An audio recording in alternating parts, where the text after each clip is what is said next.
There's a family room, there's the gray room, the blue room, and the yellow room. So literally all of the colors. Like so many of the colors. They don't have a red room, which is disappointing to Well, me. they have a pink room. It's a variation. It's a different hue. Maybe it faded to pink over time. It used to be a really rich, vibrant red.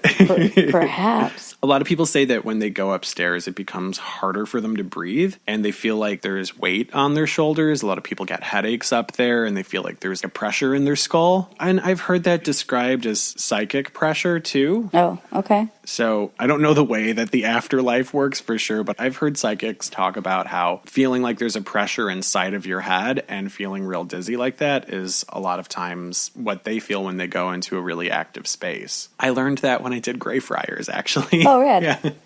From that gentleman that you like. From that gentleman that I liked, Brian Boyle. I remember his name. Of course you do.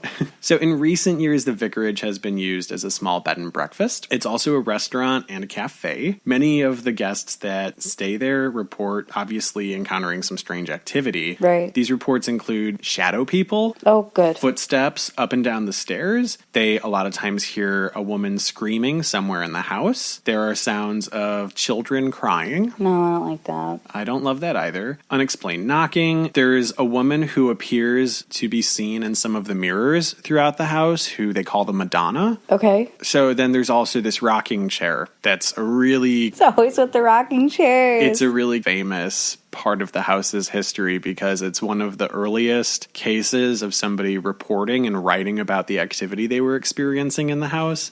There was a vicar that had lived there that purchased the rocking chair and brought it with him when he moved into the house. And, you know, he just wanted to sit in his rocking chair and read and chill out. And it had gotten to a point where every time he would sit in it, something would throw him out of the chair. It's so rude. The chair would move forward and something would aggressively throw him out of it. What is with these rude ghosts? They're redecorating. They don't like your clothing. They're getting you out of chairs. They're just so not thrilled about it, right? Also, this isn't your chair. Keep your hands off it. And now the same exact chair is still in the house, and people say that it rocks on its own all the time, like somebody's just chilling in it. That ghost was like, no, listen, this is my house. Yeah, I like this chair. My chair. Not my chair, not my problem. Oh, my God. It's my chair. So one couple that stayed at the vicarage as overnight guests reported that they had been making their way down the stairs from the second floor going to the first, and the husband's arm was grabbed by something and pulled him so aggressively but didn't stop. It had actually pulled him outside of the house to the front steps. Rude. What is with these rude? This couple so adamantly refused to re-enter the house that they camped out in front of the house instead of staying inside of it that night. No. Which I guess they didn't have a lot of options because, like I said, the vicarage is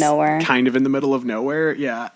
They slept in a tent on the lawn that night. I mean, I'm not mad at tents, but also I'm supposed to be in this house place. I'm surprised they brought a tent with them, thinking that you'd have a place to stay for the night, you know? I mean, I had my tent in my car for a really long time, so I would have had it with me anywhere. Yeah, I don't know that I would have, if I was truly, genuinely scared of a place, I don't know if I'd want to camp out front either. No, I would, I'd probably get in my car and just be like, I guess we're driving. If you stay the night there, which actually, if you get enough people, you can rent out the entire house. Outstanding. Which is fantastic. Yes. But if you stay an entire night in the house, they have this special certificate of honor that they give you for spending the whole night. And I think that that's so adorable. That's adorable. I was honestly waiting for it to be like Haunted House Rules, the fake haunted house that never existed. The one where it's like, if you make it to the top floor, you get your money back. People ask that at the haunts that I used to work at. Yeah, I know. It's insane. No. I felt really compelled to go on YouTube and see if I could find just some videos of people in the house and some actual footage instead of just photos of it. And I found this, I think it's like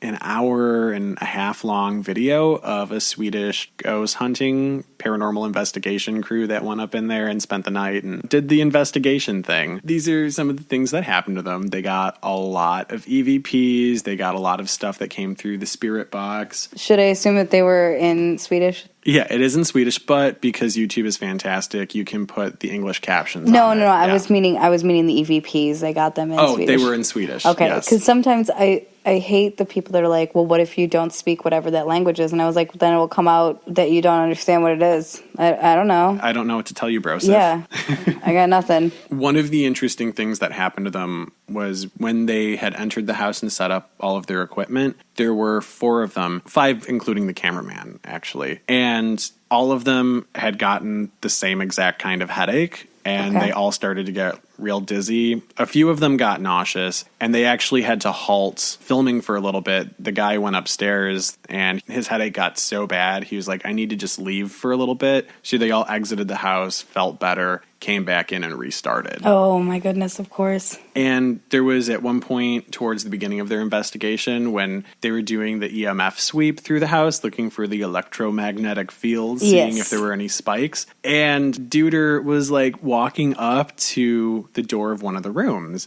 And he was like, oh, there's a really big spike right here. And he thought that it was coming from the room. And then he looked next to him and it was the rocking chair. Oh, gosh. I was waiting for you, honestly, the way that you were saying it. I was waiting for you to be like, and then there was a power box. I was like, oh. It looks like a really cool place. I would love to visit it. Yeah, I'm with it. And I'm not particularly scared of any of those things in that house either. Like some sad women crying at the end of my bed. Like that's not my favorite thing. Yeah, I wouldn't feel real into that. I'd be like, stop it. You're going to make me cry.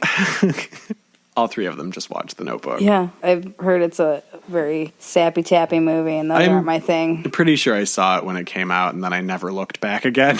Oh, that was super fun. Let's go there. Yeah, put it on the list. Put it on the list. Putting it on the list. I probably need to have money before that happens, but... Well, you did true crime. I don't know why I sang that to you. You did ghosts. True crime.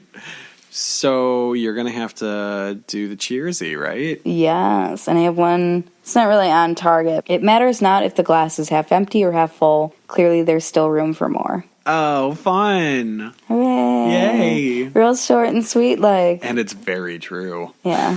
It said wine glass, but not everyone drinks. Cheers. Cheers. Well, if you would like to cheers with us on social media, you can find us on Instagram at Shots in the Dark Podcast. We are also on Facebook, where we are Shots in the Dark Pod. We are on Twitter and Snapchat, both at Shots in the Dark P. And if you have something fun that you want to share with us about one of the stories that we've covered or something that you want to hear, or just to say hey, you can shoot us an email at shotsinthedarkpodcast@gmail.com. We also would really appreciate it if you have the time to leave us a 5-star review on iTunes or any of your favorite podcatchers. It helps us so much because it helps other people find the podcast. Right. And we also have a Patreon where we're trying to get super fun content and good prizes and stuff like that for people that are lovely enough to support us. It helps the show so much, and it helps us continually make our sound so much better and also eventually be able to do some cool stuff for you guys too. Right, and then also for other people, because nothing should be solely about us. It should be about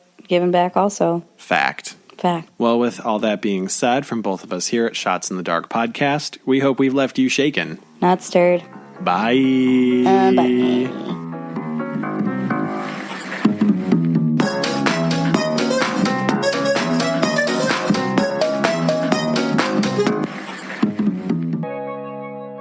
Oh. Moths. Cobwebs, bats. It's like one of those terrible... A disembodied scream. A disembodied Wilhelm scream just for funsies in the background.